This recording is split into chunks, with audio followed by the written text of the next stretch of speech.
আমাকে অগ্নি পরীক্ষা দিতে হবে। আজকে কি তৃণমূল কংগ্রেসের যারা লড়াকু কর্মী তাদেরকে কি রোজ অগ্নি পরীক্ষা দিতে হবে? ফলে আমি নিজে যে পোস্টটা ছেড়ে দিয়েছি সেখান থেকে আমাকে সরিয়ে কার বা কি আনন্দ হতে পারে আমি এটা বুঝতে পারছি না। আমি তো নিজেই জানিয়ে দিয়েছিলাম যে আমি মুখপাত্র থাকতে চাই না, দল আমায় অব্যাহতি দিক, সাধারণ সম্পাদক থাকতে চাই না, আমি মিসফিট, আমি তো এগুলো বলেছিলাম। কিন্তু তারপরেও দল যা যা দায়িত্ব আমায় দিয়েছেন আপনারা সবাই সাক্ষী, তৃণমূল কংগ্রেসের একজন সৈনিক বা কর্মী হিসাবে আমি সেগুলো পালন করেছি। তো ফলে কোনো কুইজ মাস্টার যদি লেখেন যে তাকে রিমুভ করা হলো, তাকে তো আমি কুইজে জিজ্ঞাসা করব। আমি তো কুইজ মাস্টারকে জিজ্ঞেস করব যে আপনি কি জানেন আমি কত তারিখে নিজে রিলিজ চেয়েছিলাম। আমি কুইজ মাস্টারকে জিজ্ঞেস করব যে আপনি কি জানেন যে আমি এই দুটো পদ থেকে নিজে অব্যাহতি চেয়েছি। আপনি কি জানেন যে এই দুটো পদ থেকে অব্যাহতি চেয়ে দলকে জানানোর পাশাপাশি আমি প্রকাশ্য টুইট করেছি এবং এক্স হ্যান্ডেলে আমার রাজনৈতিক পরিচয় থেকে এই পদগুলো আমি মুছে দিয়েছি। তারপরে কি করে কুইজ মাস্টার এরকম প্রেস রিলিজ দেন আমি তো বুঝতে পারবো না। আমি এখনো পর্যন্ত আমি দুপুরবেলা যখন আমি খবর পেলাম যে আমার এটা টাইপ হচ্ছে তখন আমি ফোনটা অফ করে ঘুমিয়ে পড়লাম, কারণ আমার ঘুম পাচ্ছিল। এরপর ঘুম থেকে ওঠার পর আমি এই বিষয়গুলো জানলাম, কিন্তু এখনো পর্যন্ত আমি যা যা দেখেছি, সার্চ করেছি, তাতে হোয়াটসঅ্যাপ বা মেল আমি কিন্তু এখনো কোনো রকম অফিসিয়াল কমিউনিকেশন পাইনি। আমার দরকারও নেই, কারণ আমি যেটা নিজে ছাড়তে চাই তো সেটার আবার অফিসিয়াল আনঅফিসিয়ালের কি আছে। আমি শুধু এইটুকু বলতে পারি, আমি যারাই এই সিদ্ধান্ত নিয়েছেন তারা মহান ব্যক্তি, মহানুভব, ঈশ্বর তাদের মঙ্গল করুন। আমি তৃণমূল কংগ্রেসের একজন সাধারণ কর্মী, সাধারণ সৈনিক। আমি তৃণমূল কংগ্রেসের একজন সাধারণ সৈনিক, সাধারণ কর্মী থেকে যাওয়ারই চেষ্টা করব। আমি বলতে পারবো না, কারণ আমি আজ কারুর সম্পর্কে কোনো মন্তব্য করিনি। আমি আজকে উত্তর কলকাতার 38 নম্বর ওয়ার্ডে একটি রক্তদান শিবিরে গেছিলাম। আমি আবার বলছি, অগ্নিবীণা ক্লাবের অনুষ্ঠান। আমি এটা খুব বারবার বলতে চাই, তারা আমন্ত্রণ করলেও আজ আমার সেখানে যাওয়ার প্রোগ্রাম সেই অর্থে ছিল না, অন্য জায়গায় যাওয়ার কথা ছিল। কিন্তু অন্যতম উদ্যোক্তা, সিএবির অন্যতম একজন গুরুত্বপূর্ণ কর্মকর্তা, তিনি আমাকে ফোন করেন, প্রদীপদা ফোন করেন যে একবার ঘুরে যেতেই হবে। তার মাঝখানেও দু একটা ফোন পাই এলাকা থেকে। আমি গিয়ে দেখি সেখানে উত্তর কলকাতার বিজেপি প্রার্থী তাপস রায় রয়েছেন, আবার আমাদেরও যারা ব্লকের নেতৃবৃন্দ তারাও কাছাকাছি সব রয়েছেন ইত্যাদি। কারণ ওটা অরাজনৈতিক, এর মধ্যে কোনো রাজনীতি ছিল না। তো আমি সৌজন্যের খাতিরে তো শুধু সেইটুকুই বলেছি। আমি ভুল কোথায় বলেছি, আমি কি বলেছি? আমি বলেছি তাপস রায় তিনি ভালো নেতা, দক্ষ নেতা, ভালো জনপ্রতিনিধি, কিন্তু তিনি অন্য দলে চলে গিয়েছেন। এটা একটা রাজনৈতিক লড়াই, তাকে আমরা রাখার চেষ্টা করেছিলাম, তিনি কথা শোনেননি, চলে গিয়েছেন। তো আমরা মমতা বন্দ্যোপাধ্যায়ের নেতৃত্বে, অভিষেক বন্দ্যোপাধ্যায়ের সেনাপতিত্বে তৃণমূল কংগ্রেস করি এবং আমার ভাষণেও বলেছি যে আমাদের প্রার্থীর নাম সুদীপ বন্দ্যোপাধ্যায়, ফলে আমি সুদীপ বন্দ্যোপাধ্যায়ের হয়ে কাজ করব। তো এটার মধ্যে কোথায় দোষ আছে আমি তো এখনো কিছু সেটা বুঝেই উঠতে পারছি না। আমি একজন সাধারণ তৃণমূল কংগ্রেসের সৈনিক, আমি তৃণমূল কংগ্রেসের একজন কর্মী। আমার যেটা মনে হয়েছে যে দীর্ঘদিন তাপস রায়ের সঙ্গে রাজনীতি করেছি, তার বাইরেও আগে থেকে তাকে চেনা।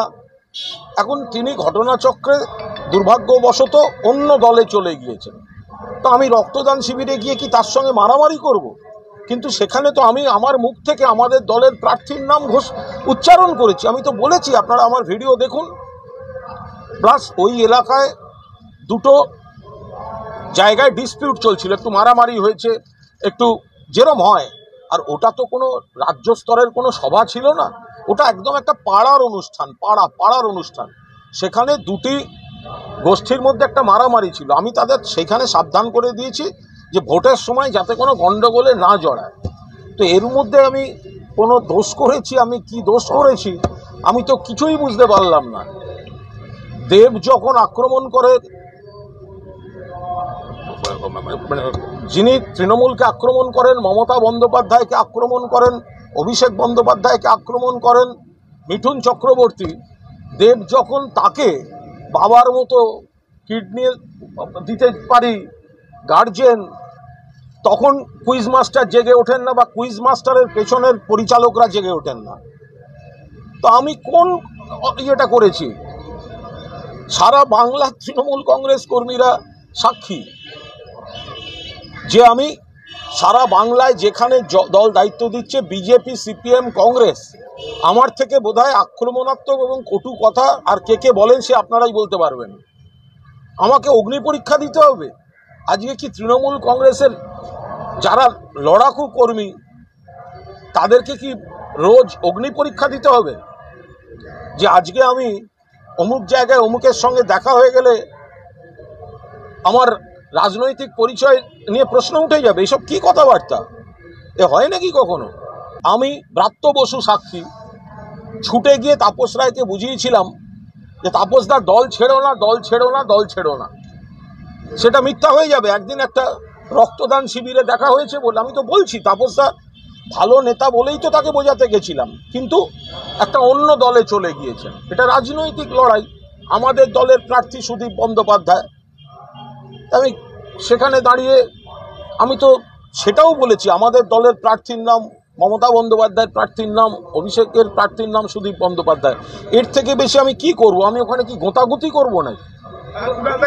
ছিলাম, তৃণমূল কংগ্রেসে আছি এবং তৃণমূল কংগ্রেসেই থেকে যাওয়ার চেষ্টা করব। আমি কাজ যেন একটা সই দেখলাম, আমি সেই জন্য কুইজ মাস্টার বলেছি। আমি প্রেস রিলিজটা আমাকে একজন পাঠালো, দেখুন আমাকে তো কেউ পাঠায়নি, আমায় কেউ ফোনেও বলেনি। এ তো সেই সব অদ্ভুত ব্যাপার। 2013 সালেও শুনেছিলাম আমাকে কে কি চিঠি পাঠিয়েছে, আজও এলো না। তো সেরকম একটা চিঠি ঘুরছে, আমি ধরে নিচ্ছি সত্যি। তো সেখানে একজনের সই আছে, আমার তো ভালো লাগতো। এদের সঙ্গে তো বন্ধুর মতো সম্পর্ক। একটা ফোন করেও বলতে পারতো, কুণাল তুমি যেগুলো ছাড়তে চেয়েছিলে আমরা তোমাকে অব্যাহতি দিচ্ছি, ইউ আর ইয়ারবাই রিলিজড। রিমুভ তো যায় না। আমি তো কোনো দল বিরোধী কাজ করিনি।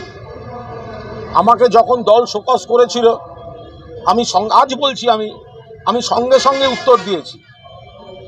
আপনারা একজনও বলতে পারবেন কুণাল ঘোষ সেই চিঠির কপি মিডিয়াকে খাইয়ে দিয়েছে? একজনও বলতে পারবেন? একজন? ঈশ্বর সাক্ষী, আমার মরা বাবা মার দিব্যি, আমাকে শোকজ করা হয়েছিল, আমি তার উত্তর দিয়েছি, ডিসিপ্লিন সোলজার। কিন্তু মিডিয়াকে সেই চিঠি আমি একজনকেও দিইনি। কিন্তু যদি আমাকে রিমুভডের খবর মিডিয়া থেকে জানতে হয়, তাহলে সেই চিঠিতে আমি কি উত্তর দিয়েছিলাম সেগুলো তো মিডিয়াকে দেওয়ার নৈতিক অধিকার আমার থাকছে।